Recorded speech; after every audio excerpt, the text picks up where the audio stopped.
if you do decide to go, just know I'll be with you the whole time. I need $10,000. I'm open to suggestions. I'm pretty sure your secret's safe with me. Of course I'll come back to work. It can't be true. Are you positive? General Hospital just lost its anchor, and the fallout is going to be brutal. General Hospital has endured decades of improbable resurrections, mob feuds, and medical miracles, but Monica Quartermain was its anchor. With Leslie Charleson's death, the show now faces the loss of a character who once bound nearly every storyline together. Before anyone speculates whether Erica Slezak is arriving as a long-lost sister, a Cassadine villainess, or simply a placeholder for maternal gravitas, it's worth pausing to acknowledge Monica's singular role. She was not just a character, she was connective tissue. Her on-screen death has been a long time coming. The writers finally pulled the trigger, allowing Jason to deliver the news to Tracy with tears that were, for once, not a performance, but a reflection of real grief. The loss was etched on his face, a rare instance in which acting and reality blurred so completely that it was impossible not to believe every quiver in his voice. This wasn't a storyline, this was an obituary. Of course, in true GH fashion, the absurd must coexist with the tragic. While Jason is reeling over Monica, a $10,000 reward for a missing dog floats around. Cody bonds with said dog, charmingly named Outback, and the animal promptly steals a sandwich, a scene that apparently deserves consideration for the opening credits. In the same breath, Britt wanders a restaurant in nothing but a towel, and the patrons collectively decide that public decency is optional in Port Charles. The tonal whiplash would be jarring if it weren't so predictable. Meanwhile, Willow continues her descent into villainy, weaving half-baked excuses and thin alibis about water bottles that haven't been in the house for months. Every glance, every sly move suggests she's morphing into Nell 2.0, and the whispers that she shot Drew are not merely paranoia. They're practically foreshadowing painted in neon lights. Her attempts to frame Michael are so obvious that one wonders whether the writers are intentionally insulting the audience's intelligence or simply forgot that subtlety exists. And yet, through the chaos, the grief remains the focal point. Jason and Tracy sharing memories of Monica provided a rare, authentic moment, cutting through the noise of towel fights, canine sandwich thefts, and Carly's relentless need to control everyone else's choices. Carly can cling to Brennan all she wants, but the real secret, the WSB connection Jason and Britt kept from her, is the betrayal that will ultimately sting the most. For longtime viewers, this episode joins the ranks of GH's most gut-wrenching moments. Tony listening to BJ's heart beating in Maxie, Edward's silent farewell, and now Jason's raw devastation at Monica's passing. Unlike manufactured cliffhangers and recycled villain plots, these are the moments that etch themselves into memory because they come from a place of truth. Tomorrow will bring the memorial, and with it, a final opportunity to honor a character who deserved far more than to be written out off-screen. Monica Quartermain's legacy is not in the melodrama that swirls around her absence, but in the decades she spent grounding a soap that often seemed determined to spin off into lunacy. Without her, General Hospital feels a little less like a family and a little more like just another soap. Jason's tears weren't the only shocker. Monica's will might just blow up the Quartermain family. Jason Morgan crying is apparently the eighth wonder of the world.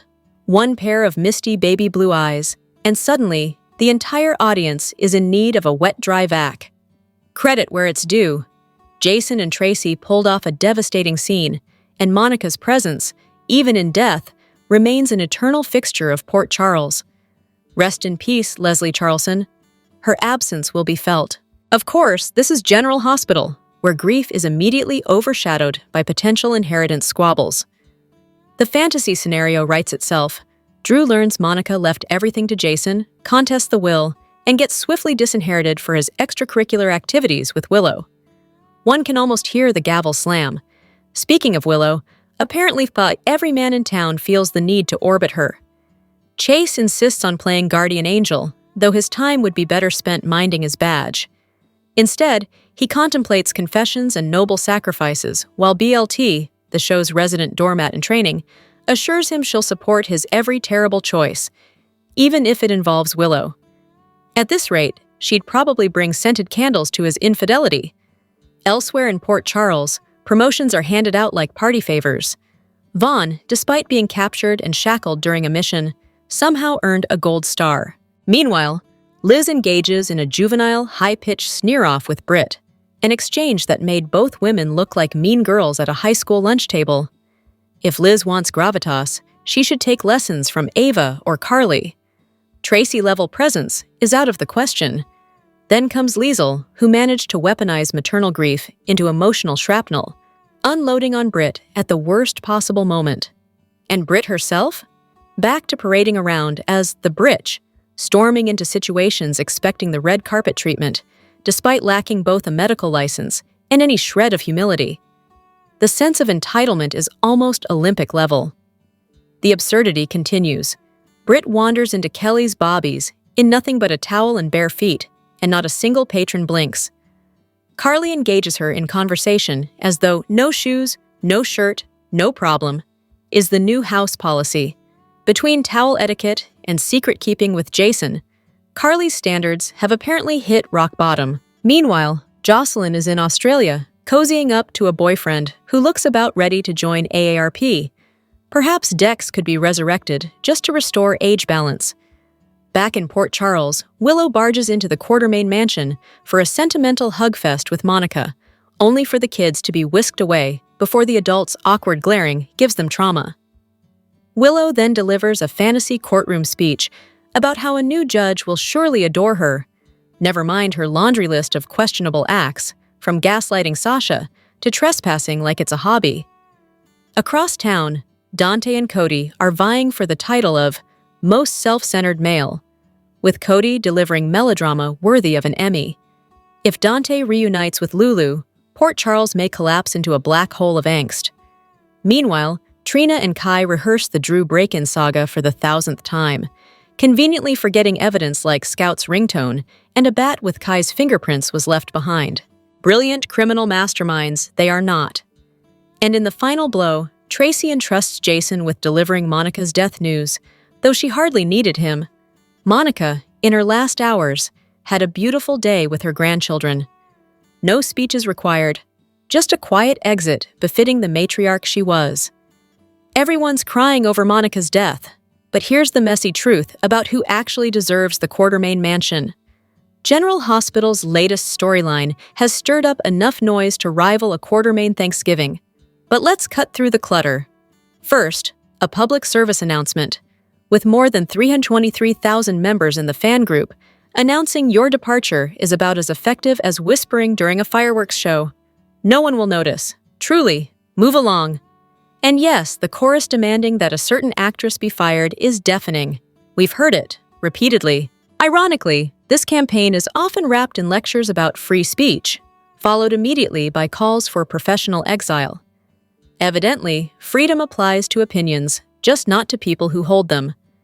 Meanwhile, whispers persist that some posters are on someone's payroll, which only proves P.T. Barnum's point about suckers.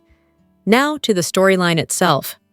At the hospital, one might expect the head nurse to master the art of bedside manners, but apparently mean girl chic is now a management style. Professionalism is optional. Snide delivery is standard. Perhaps this will backfire if Britt's path turns unexpectedly favorable. Speculation is running wild, of course. The latest conspiracy theory casts Willow as Drew's shooter, sneaking into the Quartermain mansion just in time to stash the gun and frame Michael. Shakespeare had less intrigue, though admittedly fewer botched paternity tests. But the heart of the current arc is Monica Quartermain's farewell. Leslie Charleson's iconic matriarch is being honored with the kind of send-off that highlights her entire legacy. The queen, the glue, the heartbeat of that famously chaotic clan. Monica balanced surgical skill with lethal side-eye, delivered shade with elegance, and presided over legendary holiday dinners where the turkey inevitably gave way to take-out pizza. Fierce, funny, and unforgettable, she embodied the family's heart and sass. Monica's death also rekindles long-simmering inheritance debates. For the record, Michael is her biological grandson, the son of her only biological child, AJ. Jason and Drew? Alan's sons, yes, but Monica's by marriage and circumstance. By that logic, Michael should inherit everything, though logic rarely survives a Quartermain feud. In one poignant exchange, Jason admits he's never known the house without Monica, to which Tracy dryly replies, "Of course you haven't. It's Monica's house." A perfect setup for the cutting addendum Tracy didn't deliver. Alan gave it to her.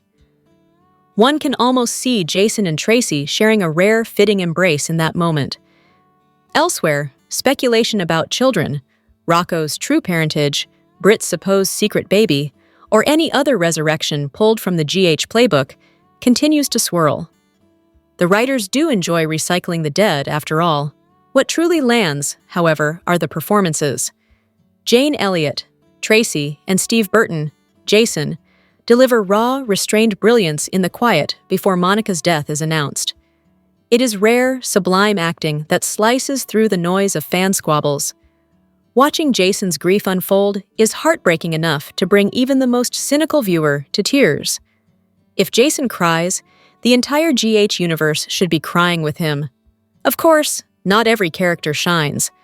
Christina continues her hobby of meddling in lives that aren't hers, dispensing unsolicited advice while holding her sister's father hostage. Dante may appreciate a kind word, but it hardly erases Christina's long resume of interference, from Rick and Liz to her sister's daughter Irene. Charity does not cover up chaos. Through it all, fans plead to keep politics and bullying out of the conversation. General Hospital is, after all, meant to be an escape, not another arena for cultural trench warfare. On that point, the weary chorus has it right. Enough already. Still, the central question remains, who inherits the Quartermain mansion? The fan logic is simple. Jason is Monica's only surviving child. Drew never knew Alan. Jason, though born of Alan's mistress Susan Moore, was a Quartermain from birth.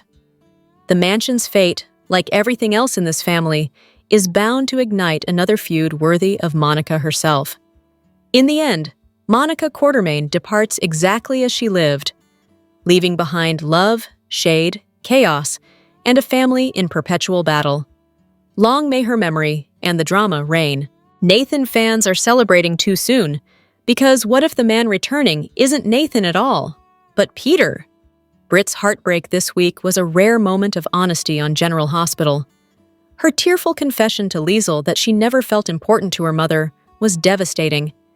An emotional gut punch carried flawlessly by both actresses. But in true GH fashion, one powerful scene is quickly buried beneath the avalanche of soap absurdity that followed. Enter Ryan Pavey. Rumors swirl about his return, with whispers that he'll pop back in as Nathan, or worse, as Peter masquerading as Nathan, the ultimate insult to Maxie. Because what's more on-brand for Port Charles than gaslighting a grieving woman into falling for her tormentor all over again? Poor little James would be hugging Daddy only to discover he's actually Uncle Peter in disguise. Unless, of course, Nathan is still alive, tied up somewhere off-screen.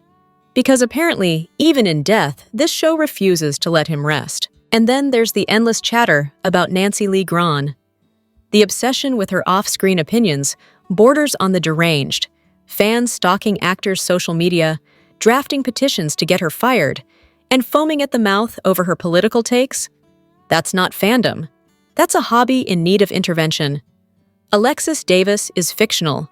Nancy Lee Grahn is not. If her personal opinions cause palpitations, the solution is simple. Unfollow. Freedom of speech exists, even for soap stars. Meanwhile, GH delivers gems of dialogue from time to time. Martin Gray once quipped to Valentine that, "Not all mothers eat their young," a line that perfectly skewered Valentine's brand of cruelty while highlighting Martin's softer side. The show is capable of brilliance when it remembers to write it. But when it comes to honoring Monica Quartermain, the writers fumble.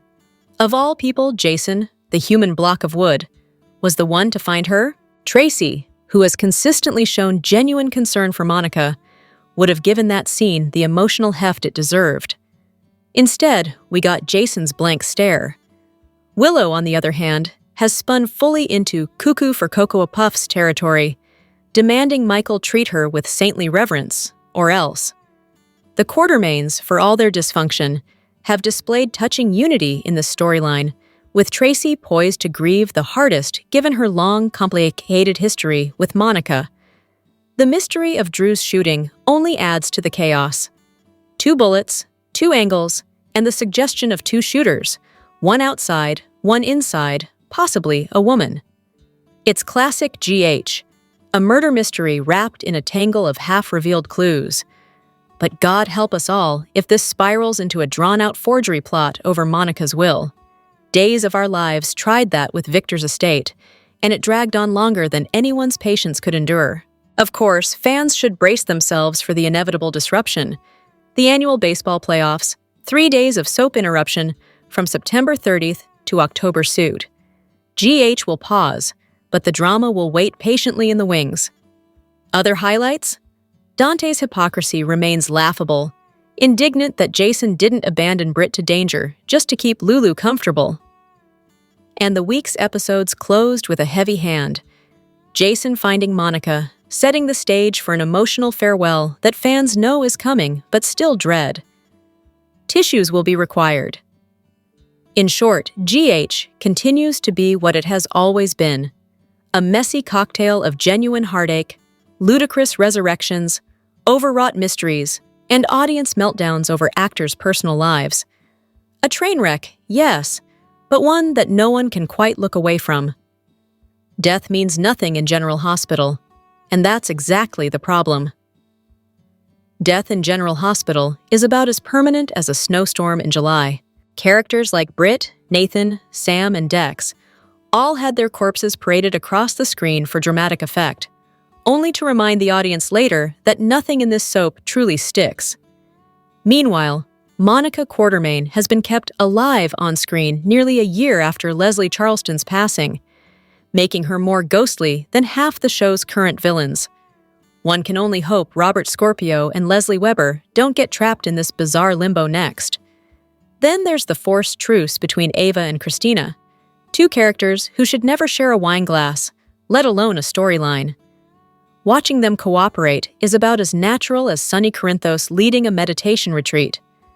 And speaking of long absences, Rick and his ominous black ball have gone missing longer than most presumed dead characters stay gone. Reality also seems optional for Mr. and Mrs. Nash. Their ongoing delusions beg for someone, preferably Britt or Jason, if resurrection schedules allow, to finally expose Jocelyn. Carly, ever the queen of willful ignorance, deserves the truth immediately, not in soap opera time. Yesterday would have been ideal. Meanwhile, rumors swirl around Jeannie Francis and whether Laura is facing a liver cancer storyline or an actual departure. If it's true, it would be a monumental blow to the show, though at this point, the writers might just recast Laura with a houseplant and expect audiences to adjust. Monica's supposed concern over Drew's shooting is another farce. Tracy had the audacity to relay the news as though Monica ever cared. This is the same Monica who stripped Drew of the Quartermain name, a feat as biologically impossible as it was narratively absurd, considering he's an actual blood Quartermain. Elsewhere, conspiracy theories abound. Willow allegedly planting a gun to frame Michael, Chase covering for her, and her pointed tone making the whole scheme look plausible. If true, it would be the most personality Willow has shown in years. The eternal Carly versus Britt saga also refuses to die. Carly, perpetually jealous of anyone who breathes near Jason, Sam, Liz, Robin, Britt, always manages to rewrite history to suit her ego. Britt saved her daughter, and Carly's gratitude lasted about as long as a commercial break. And then there's Kai, the human brick wall. Watching him miss every cue Trina practically shoves in his face is painful. His inability to process basic emotional signals makes one wonder if Port Charles requires IQ testing before handing out love interests. Finally, the audience hypocrisy deserves applause. Many declare, with righteous indignation, that they're done with the show if a certain plot unfolds. A week later, they're back dissecting every detail like unpaid script supervisors. The addiction is real. As for Jocelyn, Her endless parade of sex scenes has officially become a wardrobe crisis. Half-dressed with Dex was bad enough. Now she's paired with men old enough to be writing alimony checks.